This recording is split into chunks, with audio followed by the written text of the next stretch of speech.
Tervehdys, olen Maria-Elisa Kuusisto ja tulen yrityksestä nimeltä Ideco Consulting. Ideco tekee työhyvinvoinnin ja johtamisen kehittämisen parissa töitä.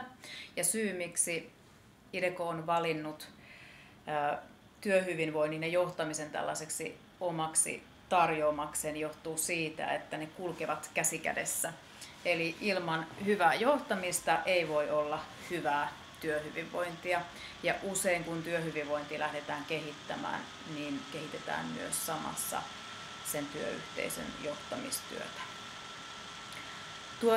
Mä ajattelin tässä videossa teille nyt vähän selventää sitä, että mitä on työnohjaus. Mutta hyvin usein työnohjaajana kysytään sitä, että mikä on työnohjauksen, coachingin, valmennuksen, prosessikonsultaation ero. Koulutus usein jää kysymättä. Se on aika selvää jo tänä päivänä ihmisille, että mitä se on, että se ei ainakaan ole työohjausta. Oikeastaan lyhkäisesti voitaisiin määritellä, että työnohjaus on oman työn tutkimista, arviointia ja jäsentämistä koulutetun ohjaajan johdolla. Minkälaista työnohjausta sit voi olla, eli minkä muotoista se voi olla, niin työnohjaus voi olla joko yksilöohjausta, jolloin keskitytään yksittäisen ihmisen työn tutkimiseen, ja se voi olla siis vaikka johdon työnohjausta, tai sitten se voi olla ihan jonkun asiantuntijatyössä. Joku asiantuntija kaipaa sitä, että pääsisi vähän keskustelemaan ja tutkimaan omaa työtä ja omaa suhdetta työhön ja omaa suhdetta siihen työyhteisöön.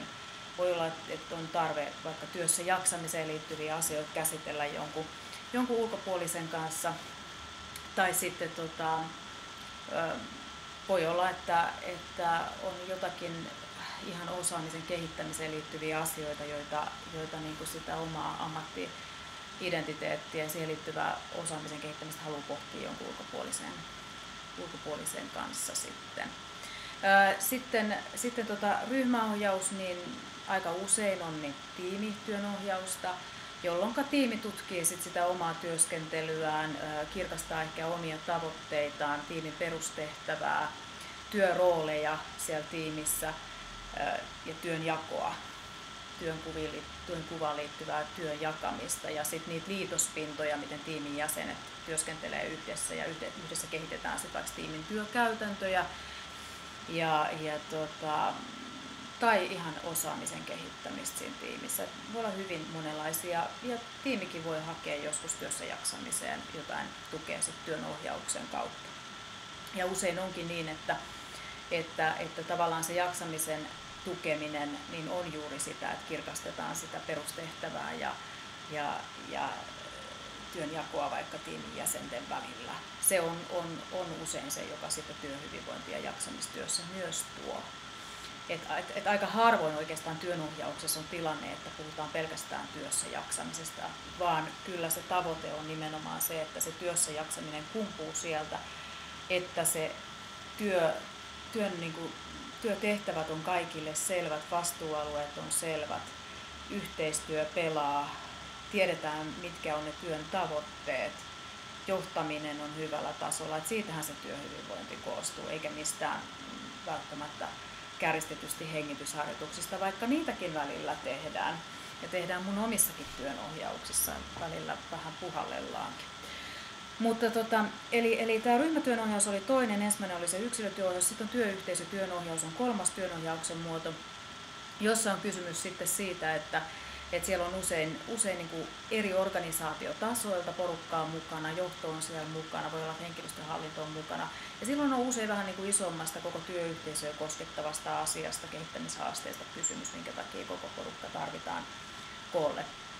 Ja työyhteisötyönohjaus on niin kuin, se on sitten niin kuin, mietin nyt työnohjaajan näkökulmastakin myös se, niin kuin, ehkä se semmoinen niin kuin vaativin ja raskain työohjauksen muoto on osallistuminen. Se on aina, kun ryhmäkoko kasvaa, niin sen raskaampaa myös työnohjaustyöskentely. Se vaatii enemmän osallistujilta energiaa, keskittymistä, kykyä olla läsnä siinä ryhmässä ja sietää sitä ryhmäpainetta. Se on aina raskaampi ja sen takia usein kun asiakkaat pyrkii vaikka mullekin ehdottaa, että ei olisiko kiva, että voitaisiko kuitenkin ottaa, että tehdään 12 hengen ryhmä, niin silloin mä tuon myös esiin sit sen, että se on hidasta se ryhmän työskentely ja sitten toisaalta se on myös hyvin raskasta, vaikka se asiakkaalle olisi joskus kustannuksien takia houkuttelevaa, että tehdään iso ryhmä. Mutta semmoinen ryhmätyönohjauksen ihannekoko on noin 6 henkilöä, ei sen enempää. Mutta okei, tällaisia on siis yksilömuoto, ryhmätyönohjaus ja sitten on tämä työyhteisötyöohjaus. Eli 3 erilaista työohjausmuotoa on olemassa. Sitten siitä työnohjausprosessista, eli kuinka kauan työnohjaus kestää. Se kestää tyypillisesti minimissään 1 vuoden.